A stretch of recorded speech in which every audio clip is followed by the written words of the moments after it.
죄송합니다. 정말 죄송해요. 소녀의 떨리는 목소리가 고급 한식당 안을 가득 채웠습니다. 하얀 고급 셔츠에 붉은 김치 국물이 번져가고 있었죠. 그 순간 백만장자 노신사의 눈빛이 변했습니다. 분노가 아니었습니다. 그것은 충격이었죠, 자네. 그 목걸이. 노신사의 손이 떨렸습니다. 18년 전 사라진 손녀를 마지막으로 본 그날, 그 아이가 목에 걸고 있던 바로 그 목걸이였습니다. 세상에 단 하나뿐인 자신이 직접 만들어준 그 목걸이가 지금 눈앞에 이 소녀 목에 걸려 있었던 겁니다.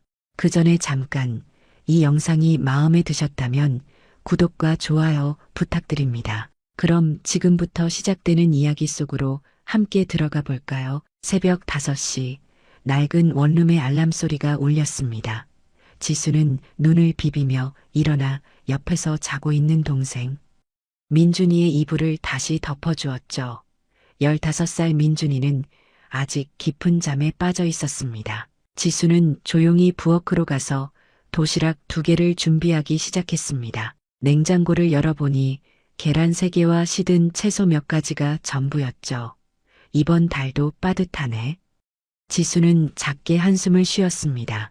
하지만 곧 고개를 저었습니다. 한숨 쉴 시간도 아까웠으니까요. 22의 지수에게 하루하루는 전쟁이었습니다. 아침 6시부터 동네 슈퍼에서 3시간 일하고 오전 10시부터는 고급 한식당 청담가든에서 오후 9시까지 서빙을 했죠. 그리고 집에 돌아와 민준이의 숙제를 봐주고 빨래를 돌리면 자정이 훌쩍 넘었습니다. 잠은 늘 부족했고 몸은 늘 무겁고 아팠습니다. 하지만 지수는 쓰러질 수 없었습니다. 자신이 쓰러지면 민준이도 함께 무너질 테니까요. 사실 지수와 민준이는 혈육이 아니었습니다. 지수가 16살 때 고아원에서 만난 동생이었죠. 당시 7살이던 민준이는 누구보다 소심하고 겁이 많았습니다. 밤마다 악몽을 꾸며 울던 민준이를 지수가 안아주고 달래주면서 둘은 진짜 남매가 되었습니다. 그리고 지수가 19이 되던 해 둘은 고아원을 나와 함께 살기 시작했죠. 누나, 우리 진짜 가족이지? 민준이가 자주 물었습니다. 그때마다 지수는 웃으며 대답했습니다. 당연하지. 우린 세상에서 가장 든든한 가족이야. 하지만 현실은 냉혹했습니다. 학력도 없고 기술도 없는 지수가 할 수 있는 일은 제한적이었죠. 편의점, 식당, 카페를 전전하며 겨우겨우 월세를 냈습니다. 가끔 밤늦게 거울을 보면 22이 맞나 싶을 정도로 지쳐 보이는 자신의 얼굴에 눈물이 났습니다. 엄마, 아빠, 어디 계세요? 지수는 기억조차 희미한 부모님을 떠올렸습니다. 4살 때 교통사고로 부모님을 잃었다고 고아원 원장님께 들었지만 지수의 기억 속 부모님은 흐릿한 그림자에 불과했죠. 그래도 지수에게는 한 가지 소중한 것이 있었습니다. 바로 목에 걸고 있는 작은 금낀 목걸이였죠. 고아원에 맡겨질 때부터 지수의 목에 걸려 있던 유일한 유품이었습니다. 정교하게 새겨진 꽃무늬와 뒷면에 희미하게 보이는 이니셜 J, S. 지수는 이것이 자신의 진짜 정체성을 알려주는 유일한 단서라고 믿었습니다. 힘들 때마다 이 목걸이를 만지작거리며 마음을 다잡곤 했죠. 오늘도 지수는 청담가든으로 출근했습니다. 강남 한복판에 자리한 이 고급 한식당은 재벌 회장님들과 유명 인사들이 단골로 찾는 곳이었습니다. 한 끼 식사가 지수의 하루 일당보다 비쌌죠. 처음 이곳에 취직했을 때 지수는 놀라움을 감추지 못했습니다. 세상에는 정말 다른 세상에 사는 사람들이 있구나. 고급 승용차에서 내려 여유롭게 식당으로 들어오는 손님들을 보며 지수는 묘한 감정을 느꼈습니다. 부러움도 있었고 동시에 자신과는 영원히 닿을 수 없는 세계라는 씁쓸함도 있었죠. 하지만 지수는 고개를 꼿꼿이 들고 최선을 다해 일했습니다. 이 일자리를 잃으면 안 되니까요. 민준이의 학원비와 월세를 내려면 이곳에서 버텨야 했습니다. 매주 수요일 오후 2시 청담가든에는 특별한 손님이 오셨습니다. 칠순을 훌쩍 넘긴 듯한 노신사였는데 언제나 고급 셔츠에 정갈한 슬랙스 차림이었죠. 직원들 사이에서는 수요일 할아버지라고 불렸습니다. 항상 같은 시간에 오셔서 창가 자리에 앉으시고 된장찌개 정식을 주문하셨으니까요. 매니저는 직원들에게 신신당부했습니다. 저분은 강 회장님이야. 절대 실수하지 마. 강태수 회장. 그는 부동산과 건설업으로 수천억 원대 자산을 일군 사람이었습니다. 하지만 그의 얼굴에는 돈으로는 살 수 없는 깊은 슬픔이 서려 있었죠. 직원들은 몰랐습니다. 강 회장이 왜 이 식당을 찾는지를요. 사실 이곳은 18년 전 그의 딸과 사위 그리고 손녀가 마지막 식사를 했던 바로 그 자리였습니다. 당시에는 다른 상호였지만 건물은 그대로였죠. 강 회장은 매주 이곳에 와서 그날을 떠올렸습니다. 행복하게 웃던 4살 손녀 지수의 모습을, 그리고 그날 저녁 일어난 끔찍한 교통사고를요. 딸 부부는 즉사했고 손녀는 실종되었습니다. 사고 현장에서 아이를 찾았지만 이미 누군가에게 구조되어 병원으로 옮겨진 뒤였죠. 하지만 그 어느 병원에서도 4살짜리 여자아이의 기록을 찾을 수 없었습니다.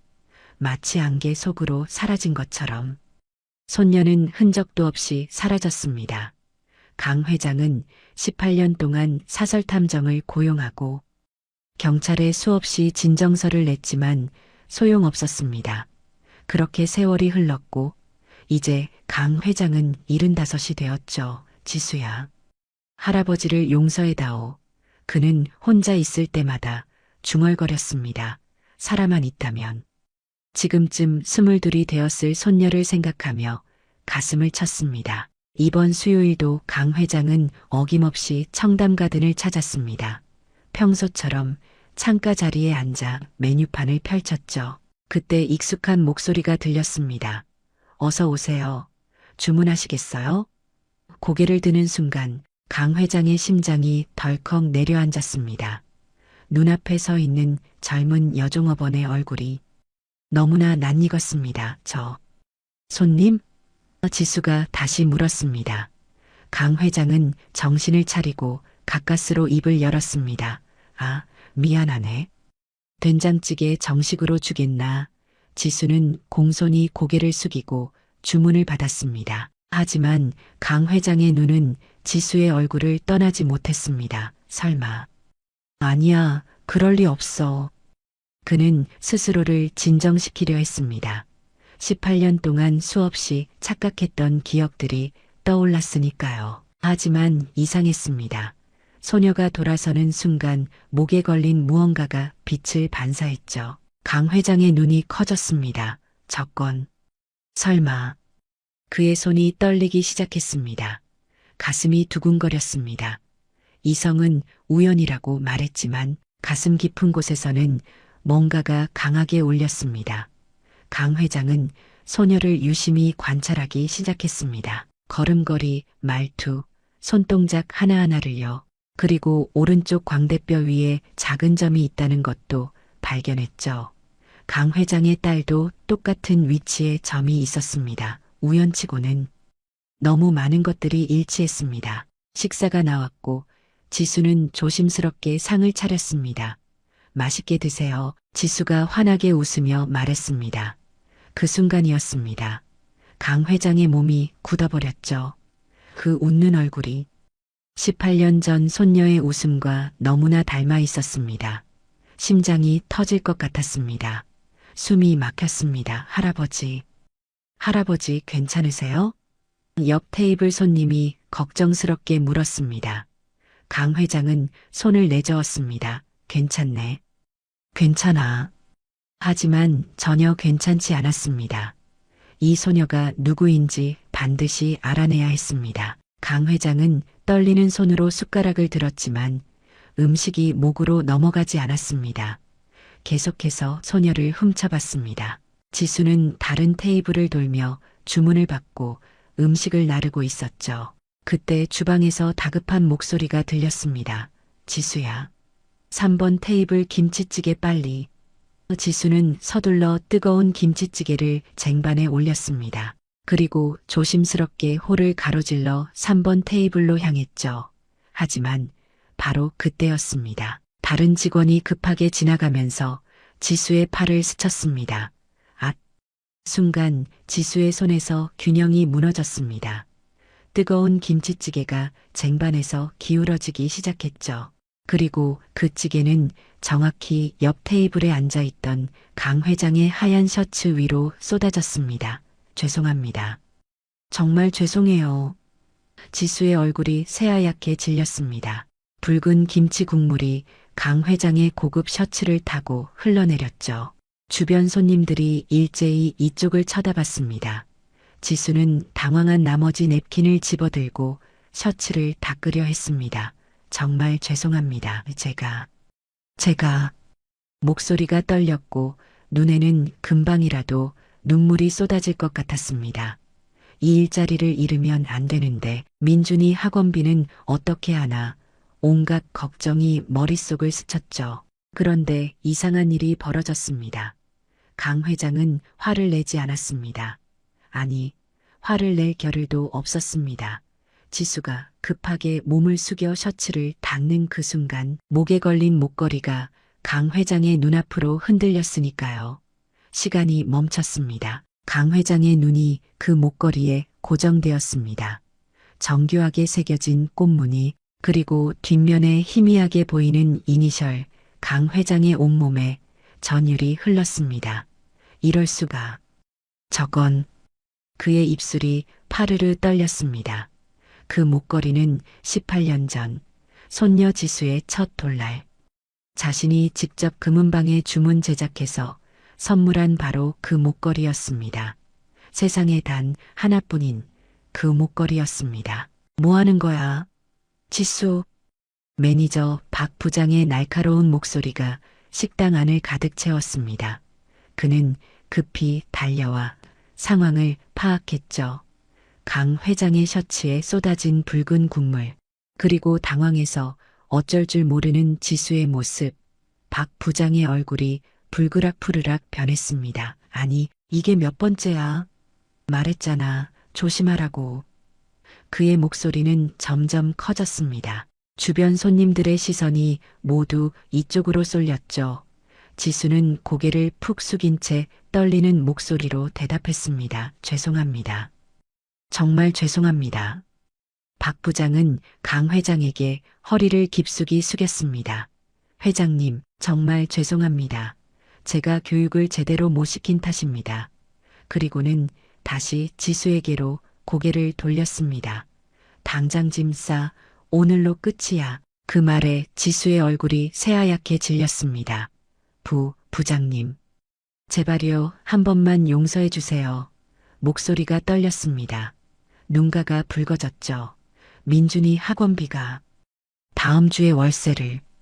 말끝을 흐렸습니다. 박 부장은 냉정했습니다. 그건 내 사정이고 우리 식당 이미지가 얼마나 중요한데. 특히 강 회장님 같은 VIP 손님한테 이런 실수를. 지수는 입술을 깨물었습니다. 눈물이 흘러내렸죠. 6개월 동안 악착같이 일했던 이곳에서 쫓겨나면 다시 일자리를 구할 때까지 생활비는 어떻게 하나. 이번 달 월세도 아직 못 냈는데 온갖 걱정이 머릿속을 휘감았습니다. 바로 그때였습니다. 됐네. 강 회장의 낮고 차분한 목소리가 울려 퍼졌습니다. 모두의 시선이 그에게로 향했죠. 강 회장은 천천히 냅킨으로 셔츠를 닦으며 말을 이었습니다. 별일 아니야. 괜찮네. 박 부장의 눈이 휘둥그레졌습니다. 하지만 회장님. 강 회장은 손을 내저었습니다. 실수는 누구나 하는 거 아닌가. 자네도 너무 심하게 구는 것 아닌가. 그의 눈빛은 부드러웠지만 목소리에는 단호함이 배어 있었습니다. 박 부장은 당황한 기색이 역력했습니다. 평소 과묵하고 냉정하기로 유명한 강 회장이 이렇게 관대한 모습을 보인 적이 없었으니까요. 지수는 믿을 수 없다는 표정으로 강 회장을 바라봤습니다. 눈물이 볼을 타고 흘러내렸죠. 감사합니다. 정말, 정말 감사합니다. 강 회장은 지수를 바라보며 작게 미소 지었습니다. 그 눈빛이 묘하게 따뜻했습니다. 마치 오랜만에 소중한 무언가를 되찾은 사람의 눈빛 같았죠. 아가씨, 이름이 뭔가? 강 회장이 물었습니다. 지수입니다. 이지수요. 대답하는 지수의 목소리는 아직 떨리고 있었습니다. 강 회장의 눈빛이 깊어졌습니다. 지수. 그렇군. 그는 무언가 생각에 잠긴 듯 고개를 끄덕였습니다. 박 부장은 여전히 어리둥절한 표정이었지만 더 이상 뭐라 할 수 없었습니다. 그럼. 회장님 옷은 저희가 세탁비를. 강 회장은 다시 손을 저었습니다. 그것도 괜찮네. 집에 가서 갈아입으면 되지. 그리고는 지수를 다시 한번 바라봤습니다.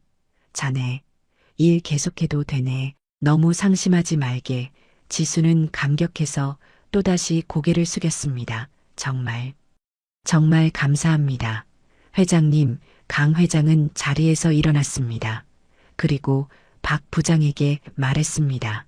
박 부장 잠깐 밖에서 얘기 좀 하재. 박 부장은 얼른 강 회장을 따라 식당 밖으로 나갔죠. 식당 밖 주차장에서 강 회장은 담배 한 대를 꺼내 물었습니다. 평소에는 담배를 피우지 않는 그였지만 지금은 심란한 마음을 진정시킬 필요가 있었습니다. 박 부장은 조심스럽게 물었습니다. 회장님, 혹시 제가 실례를? 강 회장은 고개를 저었습니다. 아니야, 자네 잘못이 아니네. 그리고는 담배 연기를 깊이 들이마셨다가 내뱉었습니다. 저 아가씨 말이야. 강 회장의 목소리가 잠시 멈췄습니다. 그는 무언가 고민하는 듯 했죠. 박 부장은 조용히 기다렸습니다. 한참의 침묵 끝에 강 회장이 입을 열었습니다.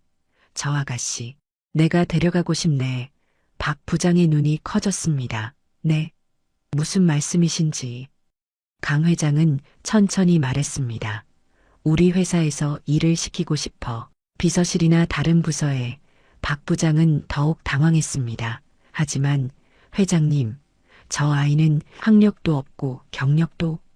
강 회장은 단호하게 말했습니다. 그런 건 중요하지 않네. 내가 보기엔 성실해 보이더군. 기회를 주고 싶어.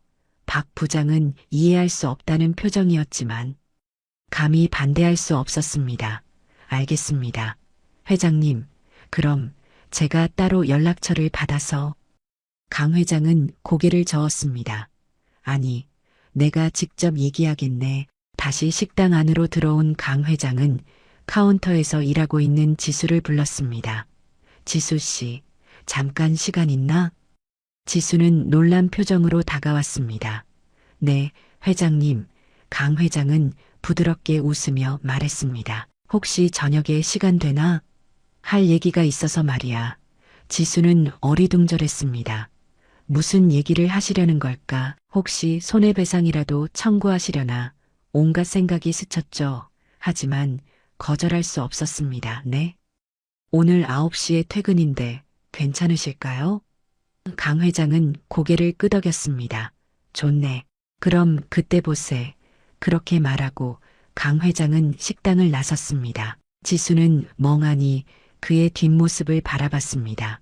옆에서 동료 직원 미연이가 속삭였습니다.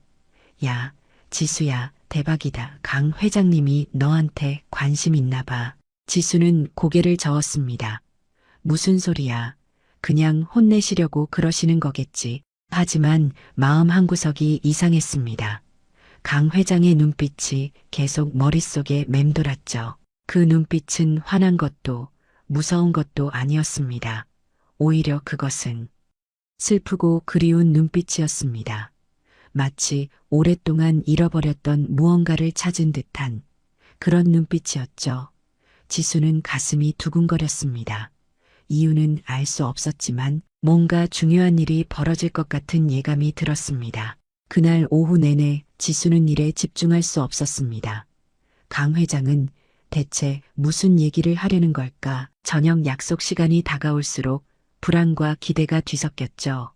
그리고 무엇보다 이상한 건 강 회장이 자신의 목걸이를 뚫어지게 쳐다보던 그 순간이 계속 떠올랐습니다. 왜 목걸이를 그렇게 보셨을까? 지수는 무의식 중에 목걸이를 만지작거렸습니다. 이 목걸이는 자신이 태어났을 때부터 가지고 있던 유일한 흔적이었습니다. 고아원 원장님이 말씀하시길 교통사고 현장에서 구조될 때 이미 지수의 목에 걸려 있었다고 했죠. 그래서 지수는 이 목걸이를 한 번도 벗어본 적이 없었습니다. 이것이 자신의 정체성이자 언젠가 진짜 가족을 찾을 수 있는 유일한 단서라고 믿었으니까요. 오후 9시 지수는 유니폼을 벗고 평소 입던 소박한 옷으로 갈아입었습니다. 거울을 보니 피곤한 얼굴이 그대로 드러났죠. 간단히 머리를 빗고 립밤을 바르는 게 고작이었습니다. 식당 앞에는 벌써 고급 세단이 대기하고 있었습니다. 운전기사가 정중하게 문을 열어줬죠. 이지수 씨 맞으시죠? 회장님께서 기다리고 계십니다. 지수는 긴장한 채로 차에 올랐습니다. 가죽 시트의 부드러운 감촉이 낯설었죠. 차는 조용히 출발했고 10여 분 후 청담동의 한 고급 레스토랑 앞에 멈춰 섰습니다. 강 회장은 이미 창가 자리에 앉아 기다리고 있었습니다. 지수가 들어서자 그는 일어나 반갑게 맞이했죠. 어서 오게, 앉으세요. 존댓말이었습니다. 지수는 어색하게 자리에 앉았습니다. 회장님, 무슨 일로? 강 회장은 메뉴판을 건네며 말했습니다. 일단 식사부터 하지. 배고프지 않나? 지수는 고개를 저었지만 사실 아침부터 제대로 먹지 못했습니다. 강 회장은 웨이터를 불러 코스 요리를 주문했죠. 곧 전체 요리가 나왔고 지수는 조심스럽게 포크를 들었습니다. 긴장하지 말게. 오늘은 그냥 편하게 얘기하고 싶어서 부른 거야. 강 회장의 목소리는 따뜻했습니다. 지수는 작게 고개를 끄덕였죠. 낮에 일은 정말 죄송했습니다. 강 회장은 손을 저었습니다. 그런 얘기하려고 부른 게 아니네, 사실은. 그는 잠시 망설이다가 물었습니다. 지수 씨, 가족이 있나? 갑작스러운 질문에 지수는 당황했습니다. 저는 고아예요. 부모님은 제가 어렸을 때 돌아가셨고, 목소리가 작아졌습니다. 강 회장의 눈빛이 깊어졌죠. 그렇군. 그럼 혹시 부모님에 대해 기억나는 게 있나? 지수는 고개를 저었습니다. 아니요. 4살 때 교통사고였다고 들었는데 기억이 거의 없어요. 그리고는 무의식 중에 목걸이를 만졌습니다. 목걸이만 유일하게 남았죠. 사고 당시에도 제 목에 걸려 있었대요. 강 회장의 시선이 목걸이에 고정되었습니다. 손이 미세하게 떨렸죠. 그 목걸이. 자세히 봐도 될까? 지수는 고개를 끄덕이며 목걸이를 벗어 강 회장에게 건넸습니다. 강 회장은 떨리는 손으로 목걸이를 받아들었습니다. 정교한 꽃무늬를 손가락으로 쓰다듬었죠. 그리고 뒷면을 뒤집는 순간 그의 눈시울이 붉어졌습니다. JS라는 이니셜이 희미하게 새겨져 있었습니다. 강 회장의 가슴이 쿵쾅거렸습니다. 이건 분명했습니다. 자신이 18년 전 손녀에게 선물한 바로 그 목걸이였죠. 강진수, 자신의 이름 이니셜이었습니다. 회장님, 괜찮으세요? 지수가 걱정스럽게 물었습니다. 강 회장은 급히 눈물을 닦으며 목걸이를 돌려줬습니다. 아, 미안하네. 먼지가 들어간 것 같아서 변명이었습니다. 지수는 다시 목걸이를 걸었습니다. 이 목걸이가 특별한가요? 강 회장은 잠시 침묵했습니다. 그리고 조심스럽게 물었습니다. 지수 씨 생일이 언제지? 6월 15일이요. 지수가 대답했습니다. 강 회장의 얼굴이 창백해졌습니다. 그날은 손녀 지수의 생일이었습니다. 우연이 너무 많았습니다. 이름도 지수 생일도 같고 목걸이까지 같았죠. 하지만 강 회장은 조심스러워야 했습니다. 18년 동안 수없이 헛된 희망에 매달렸다가 절망했으니까요. 그렇군. 6월생이구나. 그는 애써 평온한 척했습니다. 혹시 지수 씨 어렸을 때 살던 곳 기억나나? 지수는 고개를 저었습니다. 아니요, 기억이 전혀 없어요. 고아원에서 크다가 독립했죠. 강 회장은 더 많은 것을 물어보고 싶었지만 참았습니다. 너무 급하게 굴면 이 소녀를 놀라게 할 것 같았으니까요. 대신 그는 다른 이야기를 꺼냈습니다. 지수 씨, 요즘 어떻게 지내나? 지수는 씁쓸하게 웃었습니다. 그냥 하루하루 버티고 있죠. 동생도 있어서 열심히 일해야 해요. 강 회장의 눈빛이 부드러워졌습니다. 동생도 있구나. 지수는 고개를 끄덕였습니다. 네, 민준이라고 고아원에서 만난 동생인데 진짜 남매나 다름없어요. 그녀의 목소리에는 애정이 묻어났죠. 강 회장은 감탄했습니다. 이렇게 어린 나이에 동생까지 돌보며 살아가다니 이 소녀의 강인함이 대단했습니다. 식사가 이어지는 동안 두 사람은 여러 이야기를 나눴습니다. 지수는 처음에는 긴장했지만 점차 편안해졌죠.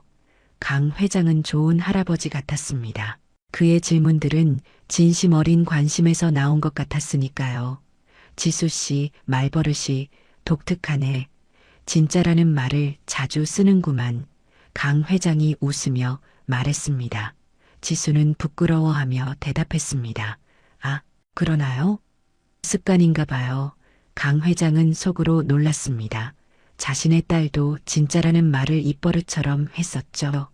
그리고 지수가 웃을 때마다 오른쪽 광대뼈 위에 작은 점이 보였습니다. 딸과 똑같은 위치였습니다. 디저트가 나오고 대화는 더욱 깊어졌습니다. 지수 씨, 꿈이 뭔가? 강 회장이 물었습니다. 지수는 잠시 생각하다 대답했습니다. 꿈이요? 그냥 민준이랑 행복하게 사는 거요.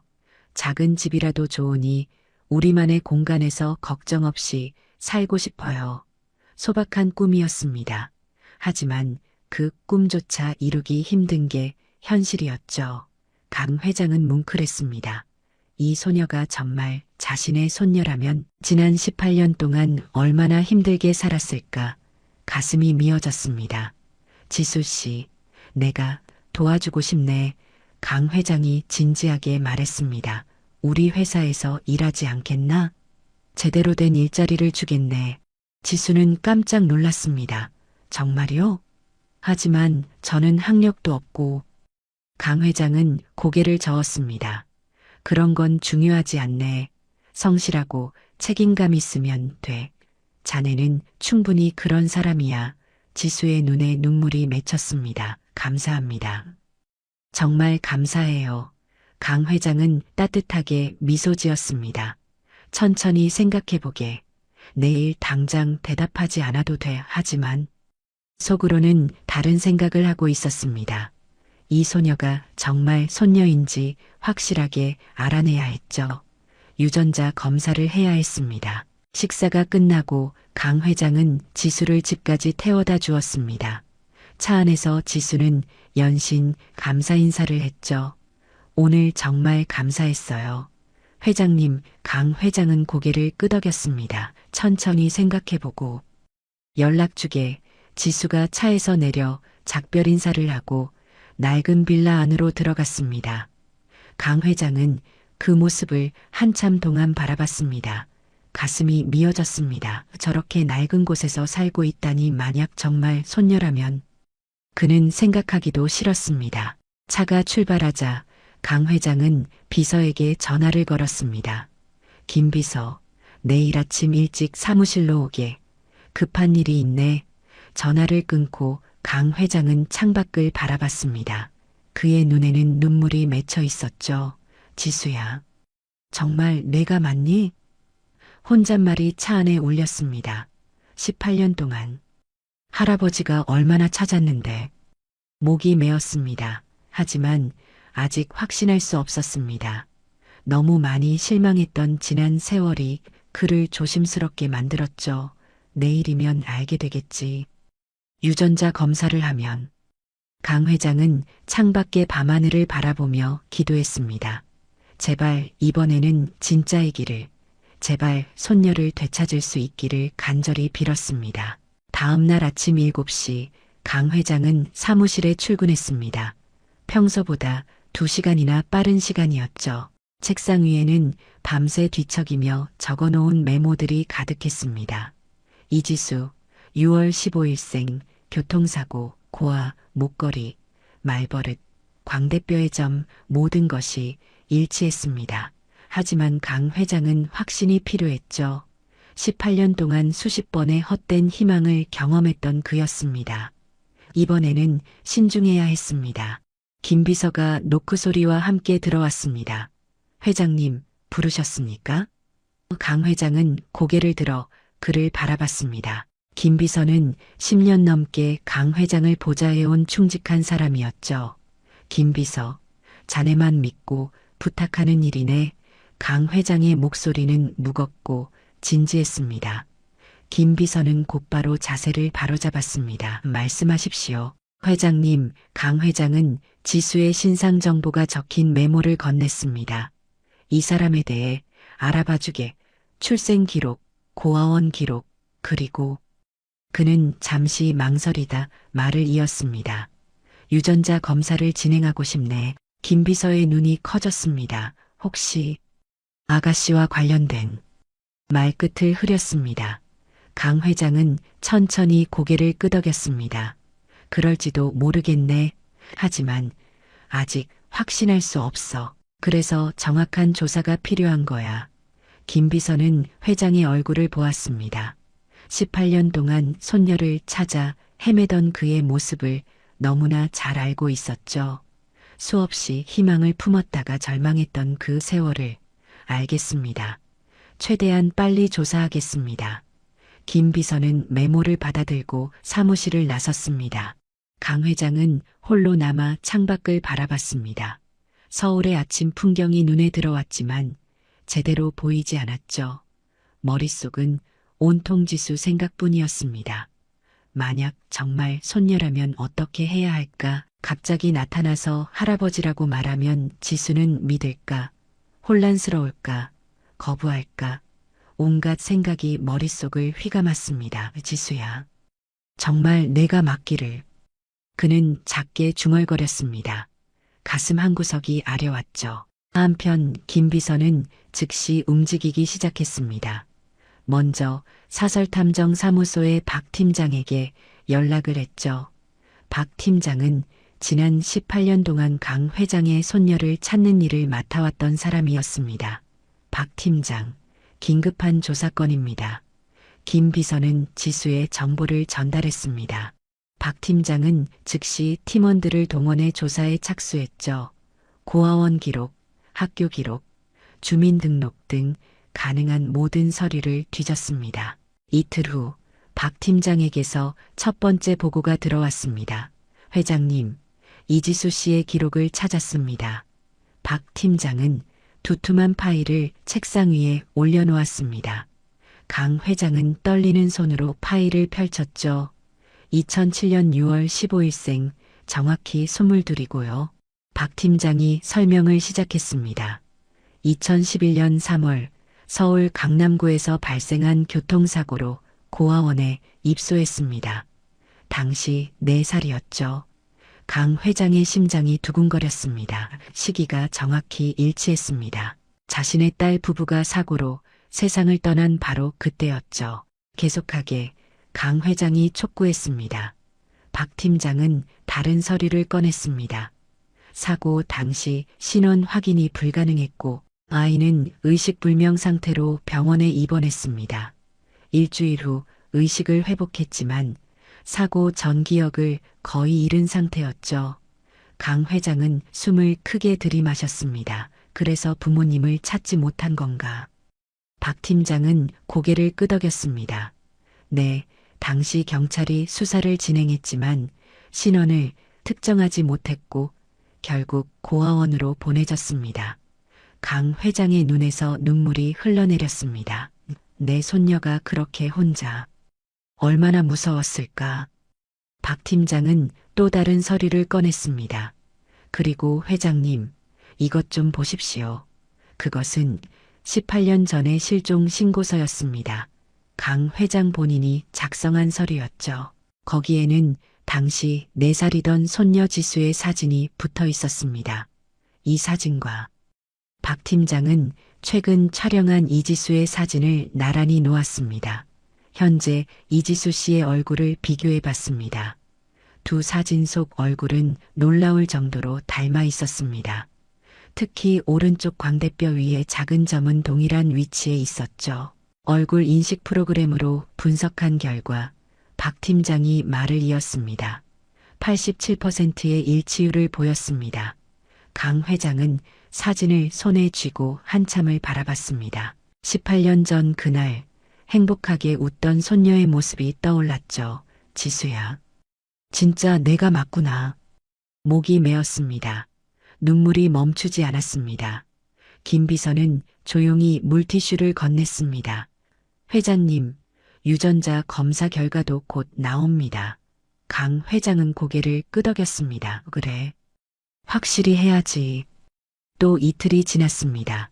강 회장은 그 시간이 마치 영겁처럼 길게 느껴졌죠. 밤마다 잠을 이루지 못했습니다. 지수의 얼굴이 계속 떠올랐습니다. 그 맑은 눈동자, 씩씩한 미소, 어려운 환경 속에서도 동생을 돌보며 살아가는 강인함, 모든 것이 자신의 딸을 닮았습니다. 그리고 마침내 유전자 검사 결과가 나왔습니다. 김 비서가 봉인된 서류 봉투를 들고 사무실로 들어왔죠.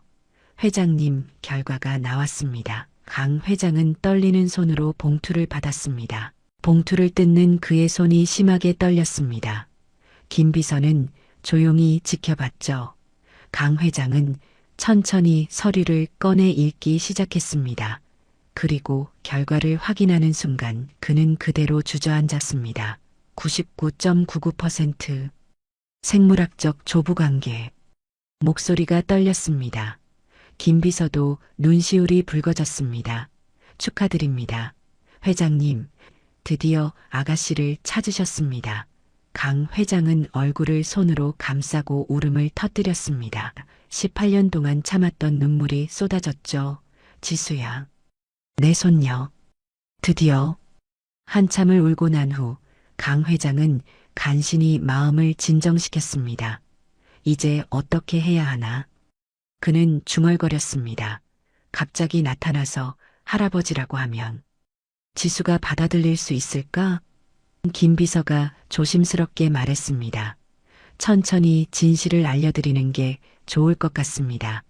아가씨도 충격이 클 테니까요. 강 회장은 고개를 끄덕였습니다. 그래.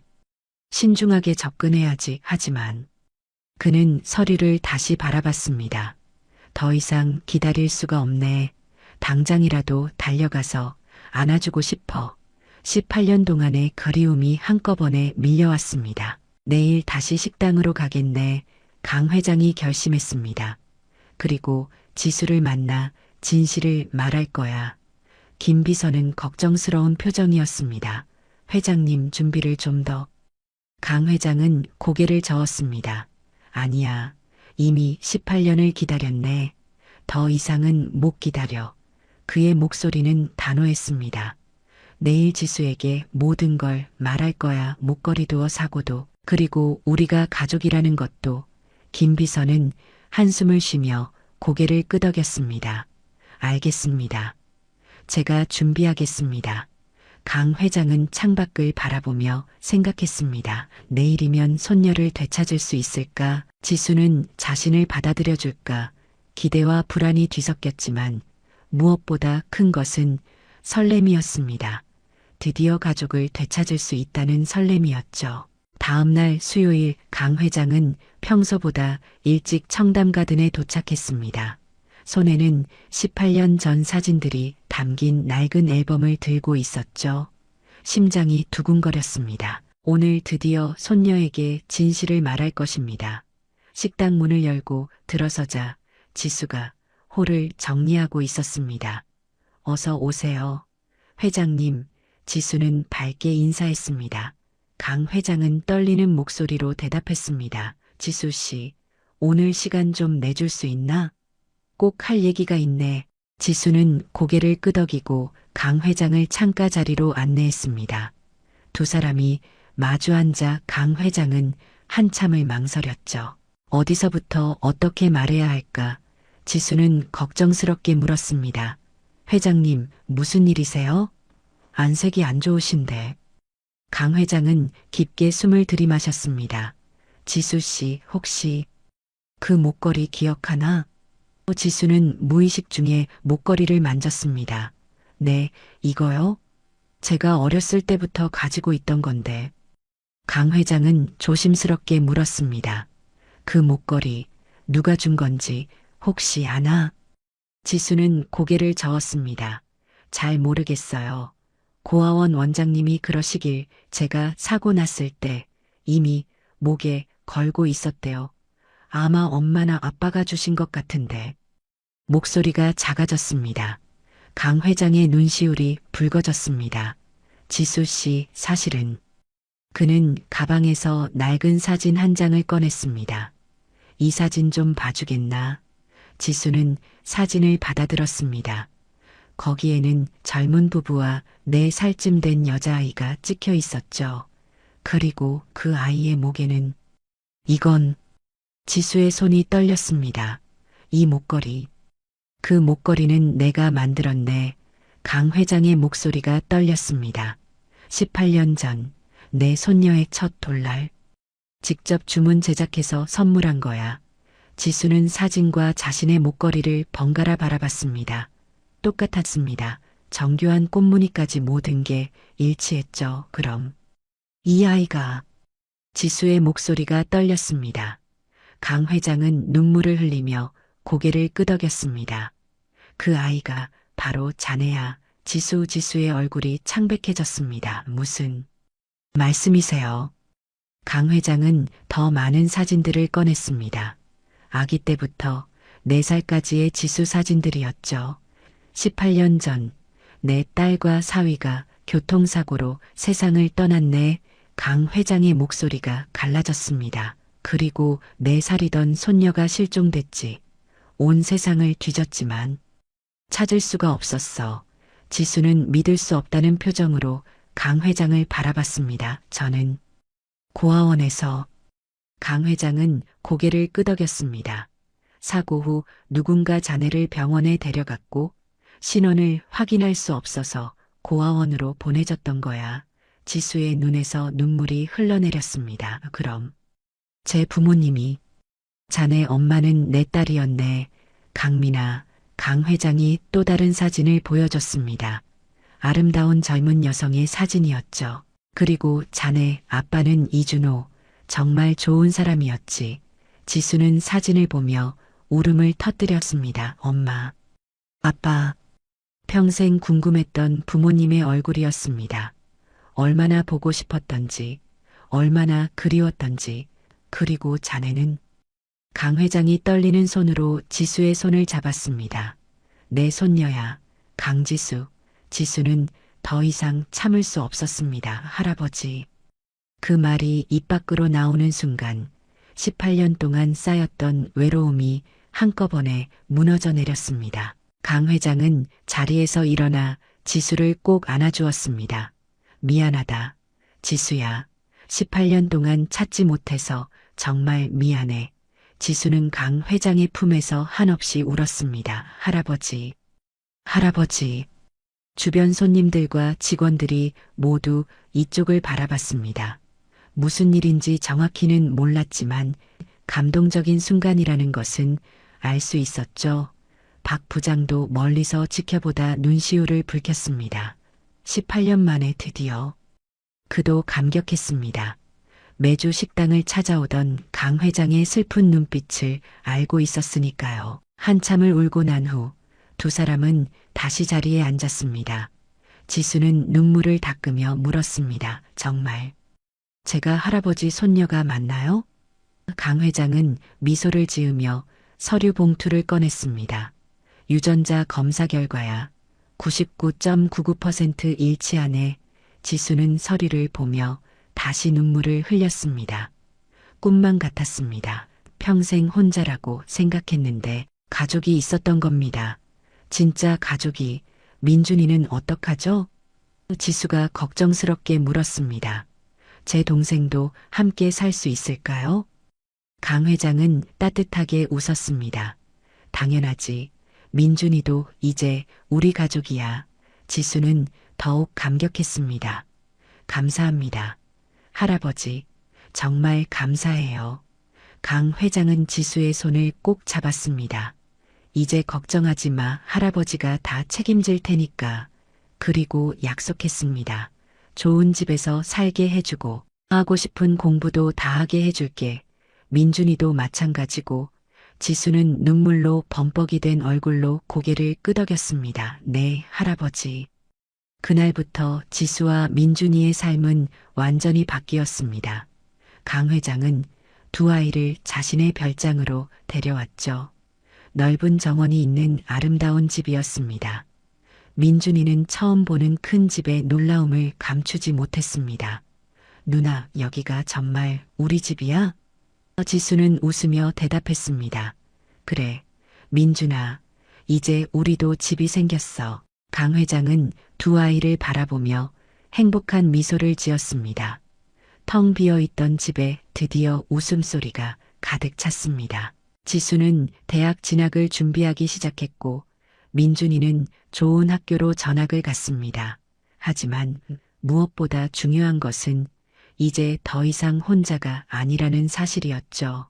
저녁마다 세 식구는 함께 식탁에 앉아 밥을 먹었습니다. 강 회장은 손녀와 민준이의 학교 이야기를 들으며 행복해했습니다. 오늘 학교에서 뭐 했니? 할아버지, 저 시험 100점 맞았어요. 이런 평범한 대화들이 강 회장에게는 세상 무엇과도 바꿀 수 없는 행복이었습니다. 어느 일요일 오후 세 사람은 별장 마당에 앉아 있었습니다. 따뜻한 햇살이 내리쬐고 정원의 꽃들이 아름답게 피어 있었죠. 강 회장은 지수와 민준이를 바라보며 생각했습니다. 18년 동안의 고통이 이 순간을 위한 것이었구나. 지수는 할아버지 옆에 앉아 그의 손을 잡았습니다. 할아버지, 행복하세요? 강 회장은 웃으며 대답했습니다. 그럼 이보다 더 행복할 수가 없지. 민준이도 다가와 강 회장의 다른 팔을 잡았습니다. 할아버지, 저도 사랑해요. 강 회장의 눈에 눈물이 맺혔습니다. 행복의 눈물이었죠. 엄마, 아빠, 지수가 하늘을 보며 중얼거렸습니다. 이제 괜찮아요. 할아버지를 만났어요. 더 이상 외롭지 않아요. 강 회장도 하늘을 바라봤습니다. 미나야, 준호야, 염려 마라. 우리 지수 이제 할아버지가 잘 돌볼게. 세 사람은 그렇게 함께 앉아 햇살을 즐겼습니다. 18년 만에 되찾은 가족, 새로 만든 가족, 그리고 앞으로 함께 만들어갈 행복한 날들. 작은 금빛 목걸이가 햇빛을 받아 반짝였습니다. 그 목걸이는 이제 단순한 유품이 아니었습니다. 끊어졌던 가족의 인연을 다시 이어준 기적의 증표였죠. 강 회장은 손녀를 꼭 안으며 속삭였습니다. 사랑한다. 지수야. 지수도 대답했습니다. 저도 사랑해요. 할아버지, 오늘 이야기를 들어주셔서 감사합니다. 영상 보시고 느끼신 감정 댓글로 함께 나눠주세요. 여러분의 한마디가 누군가에겐 큰 위로가 될 수 있습니다. 영상이 마음에 드셨다면 구독과 좋아요, 응원 부탁드립니다. 오늘도 귀한 시간 내어주시고 끝까지 시청해주신 구독자, 시청자 여러분 진심으로 감사드립니다. 항상 건강하세요.